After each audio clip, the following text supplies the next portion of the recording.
ಭ್ರಷ್ಟರು, ಅದಕ್ಷರು, ಅಯೋಗ್ಯರು, ನೀಚರು ಆಗ್ಬಿಟ್ಟಿರೋದ್ರಿಂದಾಗಿ ದೇಶವನ್ನು ಕಟ್ಟೋದಕ್ಕಾಗಲಿಲ್ಲ. ಒಂದು ಕರ್ನಾಟಕ ಸರ್ಕಾರ ಇಡೀ ಕ್ವಾರ್ಟರ್ಸ್ಗಳನ್ನೆಲ್ಲ ಡೆಮಾಲಿಷ್ ಮಾಡಿ ಅದನ್ನು ಗರುಡ ಮಾಲ್, ಯಾರು ಗರುಡಾಚಾರ್ಯ ಇದ್ದಾರಲ್ಲ ಇವತ್ತು ಒಬ್ಬ MLA ಅವ್ರಿಗೆ ಕೊಟ್ಟಿದೆ. ಏನು ಒಂದು 10-15 ಎಕರೆ ಇರ್ಬೋದು. ಅದು ಒಂದೊಂದು ಏನಿಲ್ಲ ಅಂದ್ರೂ ಒಂದು 2,000-3,000 ಕೋಟಿ ರೂಪಾಯಿ ಬೆಲೆ ಬಾಳುವಂಥ ಜಮೀನು ಅದು.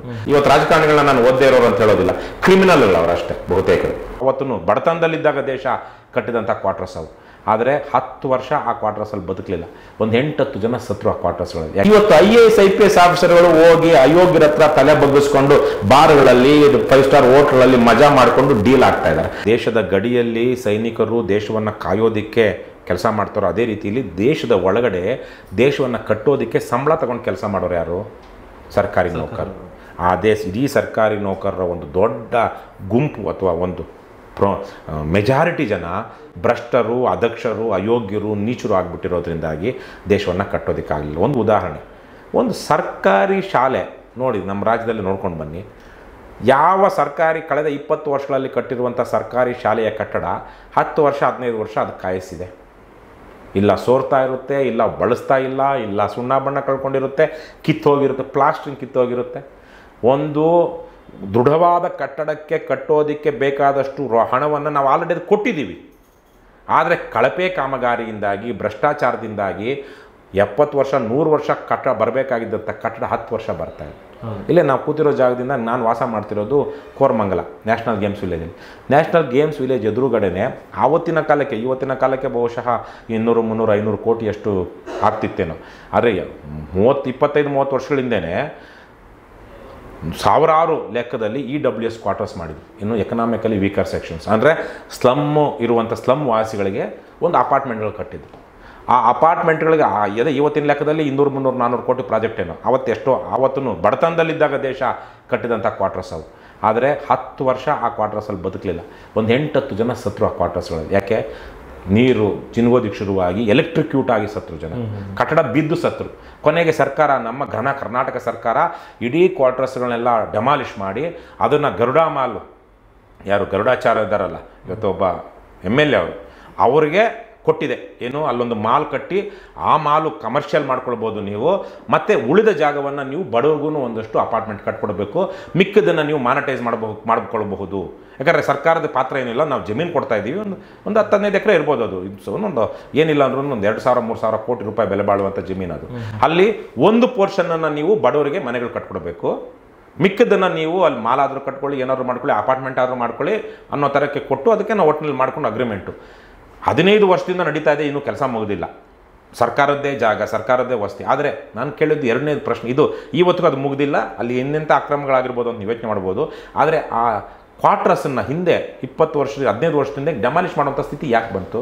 ಯಾಕೆಂದರೆ ಯಾವನೊಬ್ಬ ನೀಚ, ಅಯೋಗ್ಯ, ಪರಮಭ್ರಷ್ಟ ರಾಜಕಾರಣಿ ಮತ್ತು ಅಧಿಕಾರಿ ಮತ್ತು ಗುತ್ತಿಗೆದಾರ ಮೂವರು ಸೇರಿಕೊಂಡು ಕಳಪೆ ಕಾಮಗಾರಿ ಮಾಡಿ ಜನನೂ ಕೊಂದರು, ಜನನೂ ಸಾಯೋ ಹಾಗೆ ಮಾಡೋದು. ಸೊ ಅವರು ಗಟ್ಟಿಯಾದಂತಹ ಆವತ್ತಿದ್ದಂಥ ದುಡ್ಡಿಗೆ ಒಳ್ಳೆ ಕಟ್ಟಡ ಕಟ್ಟಿದರೆ ಅದು 50 ವರ್ಷ 100 ವರ್ಷ ಬಾಳಿಕೆ ಬರುವಂಥದ್ದು. ಈಗ ಕಳೆದೋಯ್ತಲ್ಲ ಆ ದುಡ್ಡು, ಯಾರ ದುಡ್ಡು? ನಮ್ಮದೆಲ್ಲರದ್ದು ದುಡ್ಡು. ನಮ್ಮ ಪೂರ್ವಿಕರು ಅವತ್ತು ಹೊಟ್ಟೆ ಬಟ್ಟೆ ಕಟ್ಟಿದ್ದಂಥ ತೆರಿಗೆ ಹಣ ಅದು. ಸೊ ಹಾಗಾಗಿ ಇಂತಹ ಕಳಪೆ ಕಾಮಗಾರಿಗಳ ಕಾರಣದಿಂದಾಗಿಯೇ ಇವತ್ತು ನಮ್ಮ ದೇಶದಲ್ಲಿ ಬಹುತೇಕ ಸರ್ಕಾರಿ ಕಟ್ಟಡಗಳು ಒಳ್ಳೆಯವಾಗಿಲ್ಲ. ಮತ್ತು ಪದೇ ರಸ್ತೆಗೆ ಒಂದು ಒಳ್ಳೆ ರಸ್ತೆ ಮಾಡೋಕ್ಕೆ ಯೋಗ್ಯತೆ ಇಲ್ಲ ನಮಗೆ. ಆ ರಸ್ತೆಗೆ ಪ್ರತಿ ವರ್ಷ ಖರ್ಚು ಮಾಡ್ತಾ ಇರ್ತೀವಿ. ನಾವು ಸ್ವಂತದ್ದಾದರೆ ಹಾಗೆ ಮಾಡ್ತೀವಾ? ಇವತ್ತು ಸ್ವಂತದ್ದಾಗಿರೋರು ಅದಕ್ಕೇ ಸ್ವಲ್ಪ ಅಷ್ಟು ಇಂಪ್ರೂವ್ ಆಗ್ತಾ ಇರೋದು. ಆದರೆ ಸರ್ಕಾರದ್ದು ನಮ್ಮ ಬಹುತೇಕ ದುಡ್ಡು ಸರ್ಕಾರಕ್ಕೆ ಹೋಗ್ತಿರುವಂಥ ಸಂದರ್ಭದಲ್ಲಿ ಸರ್ಕಾರ ನಮ್ಮನ್ನು ಪೂರ್ತಿಯಾಗಿ ಬಡವರನ್ನಾಗಿಟ್ಟಿದೆ. ಸೊ ಇವೆಲ್ಲ ಬದಲಾಗಬೇಕು ಅಂತೇಳಿ, ಅದು ಬದಲಾಗಬೇಕು ಅಂದರೆ ಪ್ರಾಮಾಣಿಕರು, ಯೋಗ್ಯರು ರಾಜಕಾರಣಕ್ಕೆ ಬರಬೇಕು, ಅವರು ನಾಯಕತ್ವ ತೊಗೊಳ್ಬೇಕು. ಹೌದು, ಒಳ್ಳೆಯ ಜನ ಇವತ್ತು IAS ಆಫೀಸರ್ ಆಗ್ತಾರೆ, IPS ಆಫೀಸರ್ ಆಗ್ತಾರೆ, ಯಾರು ಪ್ರತಿಭಾವಂತರು. ಆದರೆ ಯಾರು ಮಾತು ಕೇಳ್ತಾ ಇದ್ದಾರೆ? ರಾಜಕಾರಣಿ ಮಾತು ಕೇಳ್ತಾರೆ. ಅಯೋಗ್ಯರದು. ಅವರು ಓದಿದ್ದಾರೆ, ಇಲ್ಲ ಕ್ರಿಮಿನಲ್ಗಳು. ಇವತ್ತು ರಾಜಕಾರಣಿಗಳನ್ನ ನಾನು ಓದ್ದೇ ಇರೋರು ಅಂತ ಹೇಳೋದಿಲ್ಲ, ಕ್ರಿಮಿನಲ್ಗಳು ಅವರಷ್ಟೇ ಬಹುತೇಕರು. ಚೆನ್ನಾಗಿ ಓದಿ ಈಗ IAS IPS ಆಫೀಸರ್ಗಳೇನು ಕಡಿಮೆ ಓದಿದ್ದಾರಾ? ಆದರೆ ಅವರೇನು ಒಳ್ಳೆ ಕೆಲಸ ಮಾಡ್ತಾ ಇದ್ದಾರಾ? ಈಗ ನಮ್ಮ ತಂದೆ ಬಗ್ಗೆ ಅವರು ವಿಲೇಜ್ ಅಕೌಂಟೆಂಟ್ ಆಗಿದ್ದವರು. ಒಂದು ಇದಿತ್ತು ಅರ್ಬನ್ ಲೆಜೆಂಡು, ಒಂದು ಕಟ್ಟುಕತೆ, ದಂತಕತೆ ಅಲ್ಲ ಅದು, ಕಟ್ಟುಕತೆ. ಯಾಕಂದರೆ ನಮ್ಮ ನೆಂಟರು ಊರಿನವರು ಹೇಳ್ತಾ ಇದ್ದಿದ್ದು, ನಮ್ಮ ತಂದೆ ಹಾಗಿದ್ರೋ ಇಲ್ವೋ ಗೊತ್ತಿಲ್ಲ. ಅವ್ರು ಕೇಳಿದ್ರೆ ಇಲ್ಲ ಹಾಗೇನೂ ಆಗಿಲ್ಲ ಅಂತಾರೆ. ಬಹುಶಃ ಕೋಡೆಸ್ ಫ್ಯಾಕ್ಟ್ರಿಗೆ ಅವ್ರು ಕೆಲಸ ಮಾಡ್ತಿದ್ದು ಕೆಂಗೇರಿ ಹತ್ರ ಒಂದು ಸಲ ಇದ್ದಾಗ ಅವರು ತೆರಿಗೆ ಕಟ್ಟಿಲ್ಲ ಅಂತೇಳಿ ಆ ಕೋಡೆಸ್ ಫ್ಯಾಕ್ಟ್ರಿಗೇ ಆಚೆಯಿಂದ ಗೇಟ್ ಹಾಕ್ಸಿ ಗೇಟ್ ಹತ್ರ ಕೂತ್ಕೊಂಡು, ಯಾಕಂದರೆ ಅವತ್ತು ಸರ್ಕಾರದ ಮೇಜರ್ ರೆವಿನ್ಯೂ ಏನಿತ್ತು ಕಂದಾಯ ಇತ್ತು, ಭೂಗಂದಾಯ. ಇವತ್ತು ಭೂಗಂದಾಯ ನೆಗ್ಲಿಜಿಬಲ್. ಇವತ್ತು ಬೇರೆ ಬೇರೆ ತರಹದ ಸರ್ವಿಸ್ ಟ್ಯಾಕ್ಸಿಂದನೇ ಸರ್ಕಾರಕ್ಕೆ ಲಕ್ಷಾಂತರ ಕೋಟಿ ಬರುತ್ತೆ. ಆವತ್ತು ಮೇಜರ್, ನಾನು ಹೇಳ್ತಿರೋದು 40 ವರ್ಷಗಳಿಂದ ಸರ್ಕಾರದ ಮೇಜರ್ ರೆವಿನ್ಯೂ ಯಾವುದು? ಭೂಗಂದಾಯ. ಸೊ ಹಾಗಾಗಿ ಆ ಫ್ಯಾಕ್ಟ್ರಿಯವರು ಕಂದಾಯ ಕಟ್ಟಿಲ್ಲ ಅಂತೇಳಿ ನಮ್ಮ ತಂದೆ ಗೇಟಿಗೆ ಬೀಗ ಹಾಕ್ಕೊಂಡು ಕೂತು, ಅವರು ಏನು ಒಬ್ಬ ವಿಲೇಜ್ ಅಕೌಂಟೆಂಟು ಕಂದಾಯ ವಸೂಲಿ ಮಾಡಾದ್ಮೇಲೆ ಗೇಟ್ ತೆಗೆದ್ರು ಅಂತ ನಮ್ಮ ತಂದೆ ಬಗ್ಗೆ ಜನ ಹೇಳ್ತಾ ಇದ್ವಿ. ಅಂದರೆ ಆವತ್ತಿಗೆ ಒಬ್ಬ ವಿಲೇಜ್ ಅಕೌಂಟೆಂಟು ಹಾಗೆಲ್ಲ ಮಾಡ್ಬೋದಿತ್ತು ಅಂತಿತ್ತು. ಇವತ್ತು IAS IPS ಆಫೀಸರ್ಗಳು ಹೋಗಿ ಅಯೋಗ್ಯರ ಹತ್ರ ತಲೆ ಬಗ್ಗಿಸ್ಕೊಂಡು ಬಾರ್ಗಳಲ್ಲಿ 5 ಸ್ಟಾರ್ ಹೋಟ್ಲ್ಗಳಲ್ಲಿ ಮಜಾ ಮಾಡಿಕೊಂಡು ಡೀಲ್ ಆಗ್ತಾ ಇದ್ದಾರೆ. ಇವರೇನು ಓದಿಲ್ವಾ?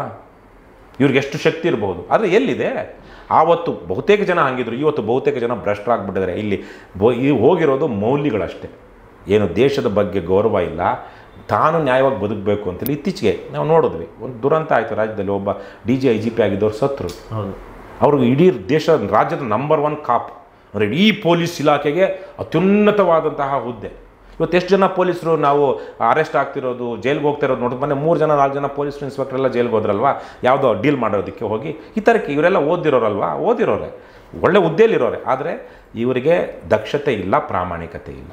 ಸೊ ಹಾಗಾಗಿ ಇಂಥ ವ್ಯವಸ್ಥೆ ನಮ್ಮನ್ನು ನಾಶ ಮಾಡುತ್ತೆ. ಇದಕ್ಕೊಂದು ಪ್ರತಿರೋಧ ನಮ್ಮ ಕೈಯಲ್ಲಿ ಜನ ನಮ್ಮ ಜೊತೆಗೆ ಬರದೇ ಆಗಲ್ಲ.